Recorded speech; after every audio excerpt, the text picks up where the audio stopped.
What if the most powerful religious title in the modern world was one that nobody actually assigned? No election, no appointment, no central authority handing out certificates. Just a slow, quiet, centuries-long process by which a community of scholars decides, without a single formal vote, that one man among them has reached a level of understanding so profound that others may surrender their most important decisions to his judgment.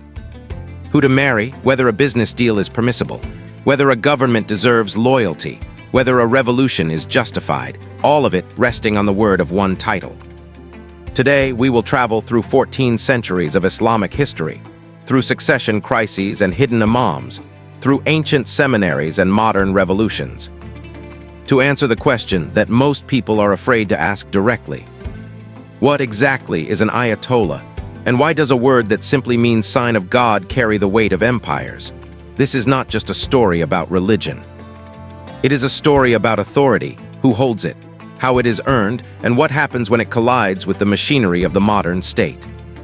So sit back, because what you are about to discover goes far deeper than the headlines ever showed you. But before we begin, make sure to subscribe to the channel and leave a comment telling us which other fascinating topics you would like to explore. Let's dive in. Historians of mystery begin not with a battle or a revolution, begin with a word, Ayatollah, two Arabic roots fused into one title, ayat meaning sign or verse. The same word used for the individual verses of the Quran, each one considered a divine sign made visible in language. And Allah, God, sign of God, not prophet of God, not messenger of God. Not king of God, sign, a subtle but deliberate distinction. The title does not claim prophethood, that lineage ended with Muhammad, and no tradition in Islam disputes that. It does not claim political authority by birthright. It claims something more delicate and in many ways more powerful. It claims that this man's understanding of divine law is so deep, so rigorously earned through decades of study, that his very presence among the community is itself a sign of God's continuing guidance. And here is the first thing that astonishes people when they discover it. No one gives you this title. There is no Vatican in Shiite Islam. No single institution, no central authority, no formal ceremony in which a title is conferred and a certificate is signed. An Ayatollah becomes an Ayatollah the way a master craftsman earns recognition, not through appointment, but through reputation. Through the gradual, unforced acknowledgement of scholars and students and ordinary believers who begin, slowly, to turn toward one man and say, "This is the one we follow." That process of recognition is called taqlid, emulation, and understanding it is the key to understanding everything else. But why does Shia Islam need this kind of authority in the first place? Why does a community of hundreds of millions of believers require a living scholar to interpret divine law for them, rather than simply reading the texts themselves? The answer begins not in a seminary. It begins with a disappearance. In the year 874 CE, a young boy named Muhammad ibn Hassan went into hiding. He was the 11th generation of a sacred lineage, the 12th Imam in the Shia tradition, descended directly from Ali, the cousin and son-in-law of the Prophet Muhammad. According to Shia theology, these Imams were not ordinary leaders. They were divinely guided, possessing a special inherited knowledge of the Quran's deepest meanings, an infallible ability to interpret God's will across every era of human history. And then the 12th one vanished. Shia tradition describes this as the occultation, the deliberate concealing of the Imam by divine will. He did not die, he was hidden. And for a brief period, he communicated through representatives. But then, in 941 CE, even that communication ceased. The major occultation began, 1,000 years of silence. For 12 Shia Muslims, who today make up nearly 90% of all Shia worldwide, the 12th Imam is still alive, concealed by God, waiting to return at the end of time to restore justice across the earth. But until that day, a question hangs over every generation. Not a small question, not a theological footnote.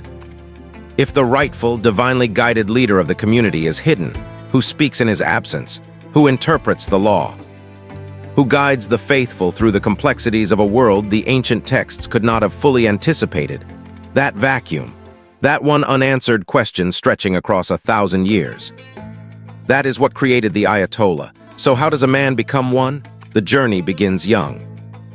Often in the ancient seminary cities, Najaf in Iraq, the oldest and most sacred center of Shia learning, and Qum in Iran, which rose to prominence in the 20th century. These are not universities in the modern sense. They are living institutions that have operated with barely interrupted continuity for nearly 1,000 years. A student arrives. He begins with the basics, Arabic grammar, logic, the fundamentals of jurisprudence. He studies under more advanced scholars. He reads texts that have been read in these same rooms by students for centuries. Years pass, then decades. The curriculum narrows and deepens simultaneously. Fiqh, Islamic law.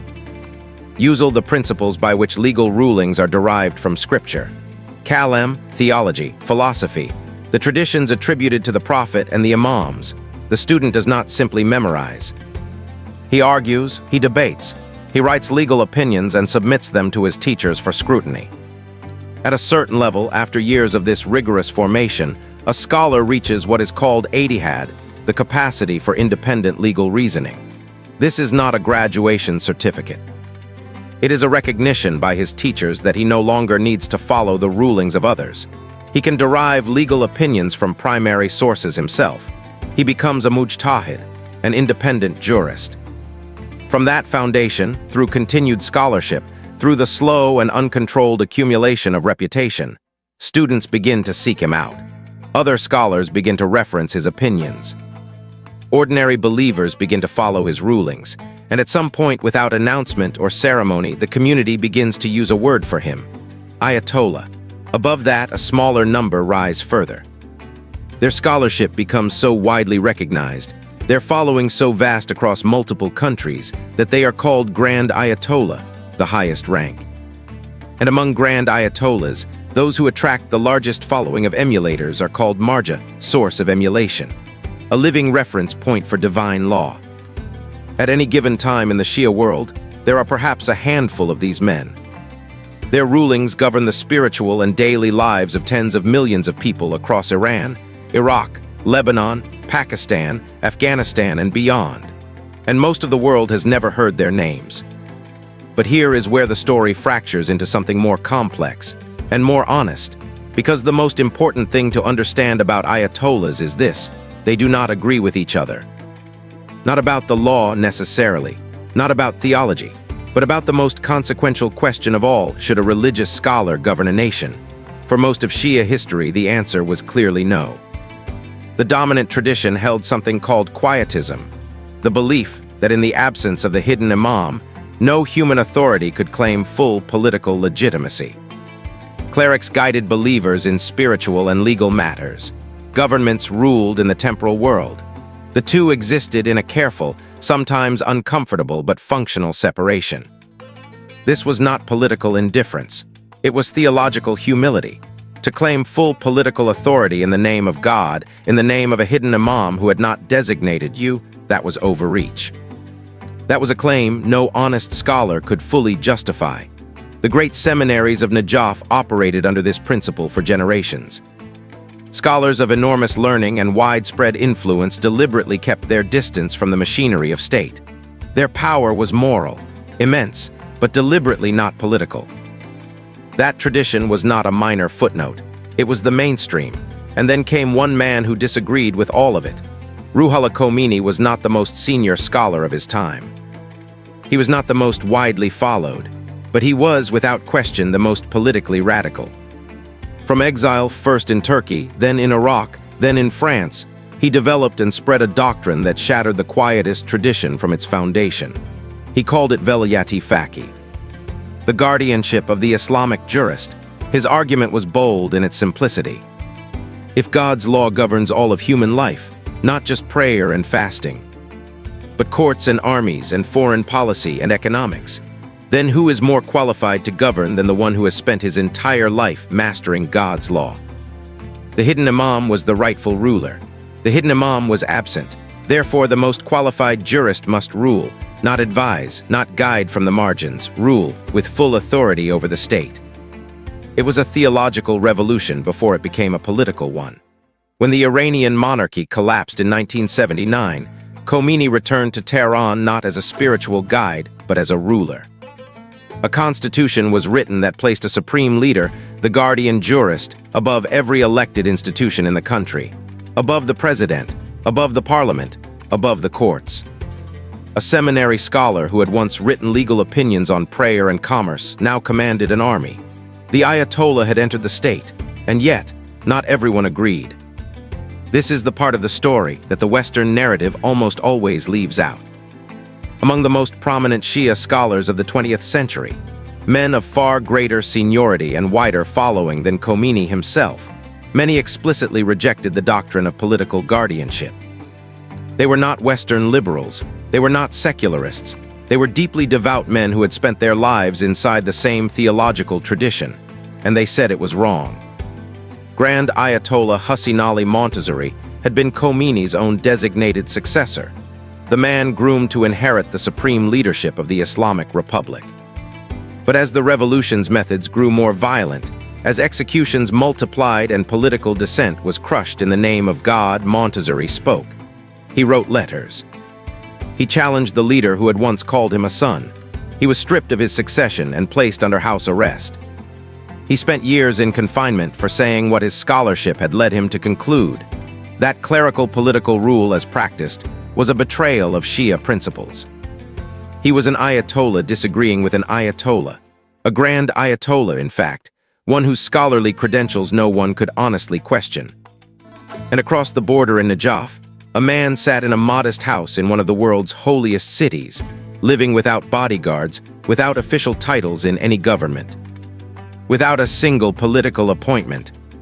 His name was Ali al-Sistani, Grand Ayatollah, the most widely emulated Shia scholar alive, a man whose rulings are followed by more Shia Muslims than those of any other living scholar on earth. He has never held political office. He has never commanded troops. He does not believe that clerics should rule states. His influence on the politics of Iraq, where he lives, has been exercised through rare, carefully considered public statements, not through constitutional authority, not through the machinery of government. Two men, both grand Ayatollahs, both carrying the title sign of God. One built a state around his authority. The other deliberately chose to stand outside the state entirely. The same title, opposite visions, so what finally is an Ayatollah? He is a scholar. Decades of study compressed into a recognition that cannot be formally granted or formally taken away. A man whom a community of believers has gradually, organically decided to trust with their most consequential questions. He is the answer that Shi'a Islam developed to an unanswerable question. How do you govern a community when its rightful, divinely guided leader is hidden from the world? He is proof that religious authority and political authority are not the same thing, even when one man holds both. Because across the Shia world today, most Ayatollahs hold neither armies nor ministries. They hold something older and in its own way more durable. They hold trust. But the Iranian experiment has complicated that trust in ways that will take generations to fully understand. When a title born in seminaries becomes the title of a head of state, when sign of God is printed on government letterhead, something changes. The scholar becomes the institution. The institution becomes the power, and the power, as it always does across every culture and every century, begins to attract everything that power attracts. Loyalty, resentment, reverence. Opposition, the title itself remains what it always was. Two Arabic words, a claim not of political appointment but of spiritual depth. A recognition earned through a lifetime of scholarship, inside some of the oldest intellectual traditions in the world. But the shadow that now falls across it, the shadow of revolution, of sanctions, of theocracy as practiced rather than theorized, is not easily separated from the word itself. And so the Ayatollah stands at the intersection of the most ancient and the most modern, between a 1400-year-old theological vacancy and a 21st century geopolitical crisis. Between a hidden imam still waiting to return and a supreme leader governing from a palace in Tehran. Between what religious authority was always meant to be and what it became when given the keys to a state.